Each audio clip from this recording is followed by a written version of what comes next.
They laughed when they slammed the door in my face. Her brother, her cousin, her. Through the fogged window, I saw her mouth twist around the words like venom. Freeze to death. Useless idiot. It was mid-January, -6 degrees Celsius, the kind of cold that cuts through skin and ambition. I stood there, snow soaking into my jeans, holding the birthday cake I made for her father. Red velvet, homemade, still warm. I didn't bang on the door. Didn't beg. I turned, took Mark's hand, our son, and walked away. Not a word, just wind. It didn't start like this. Of course it didn't. I met Lisa in college. She was sharp, ambitious, magnetic. I was quieter, observant, loyal. She called me her anchor. We got married 5 years later. Small ceremony. Her mother complaining the entire time about my lack of spark. Didn't matter. Lisa said we'd build something real, a life no one could touch. We had Mark 2 years in. He was our gravity. But something changed after that. She became colder, distant. Her phone always tilted away. Her family louder, more involved. They'd visit unannounced, leave a mess, criticize my job, my cooking, the way I held my own son. I took it. For Lisa. For the kid. Then came the late nights, the unexplained receipts, the way she smiled when she thought I wasn't looking. Looking back, the betrayal was a slow bleed. One night, I found her whispering in the kitchen. Lights off, phone in hand, I stepped into the glow. She jumped. Just work? She snapped, locking the screen. Whose work? I asked. She didn't answer, and I didn't push. Because when you love someone, you tell yourself stories, even when the facts are screaming. The night they locked me out was no accident. She planned it, told me to come early, said it was a family night. I dressed Mark in his favorite sweater, packed his snow boots, and brought that damn cake. When we got there, the lights were on.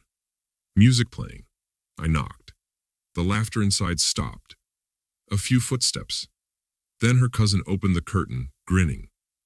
I heard the bolt click, and then her face appeared behind the glass, cold, triumphant. That's when I knew. I didn't cry. I didn't shout. I remembered. The next morning, I filed for full custody. I had evidence, screenshots of messages between her and her co-worker Greg, time-stamped photos, GPS logs from her car. I'd been collecting it quietly for 6 months. She thought I was naive. I was patient. I moved our savings 3 weeks earlier, legally. Her name wasn't on the account. The house was in my name, bought before the marriage. A technicality she overlooked. I didn't. I booked a lawyer, a good one. The kind who makes judges lean forward. Then I let her talk. She texted smug, "You should have tried being a man for once." I replied with silence. Then I sent her the motion for emergency custody and the proof of her affair. 3 hours later, my phone rang nonstop. Her number, her mother's, her cousin's.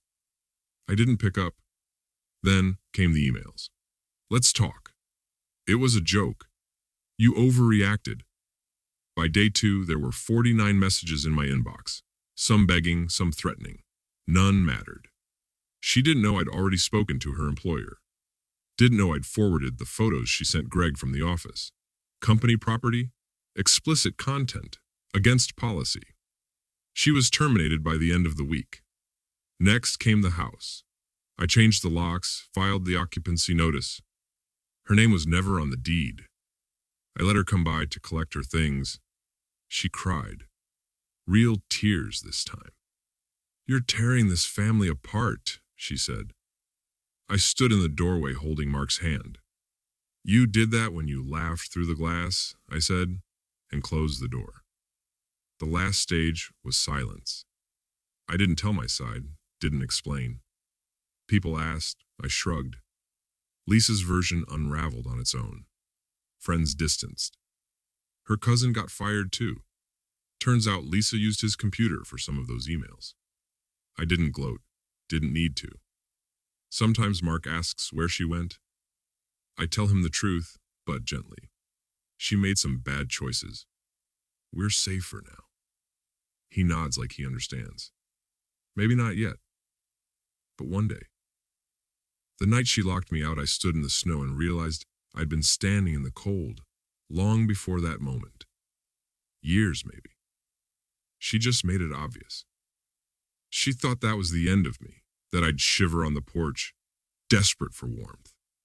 But some men don't freeze, some men plan, and when the thaw comes, they don't knock.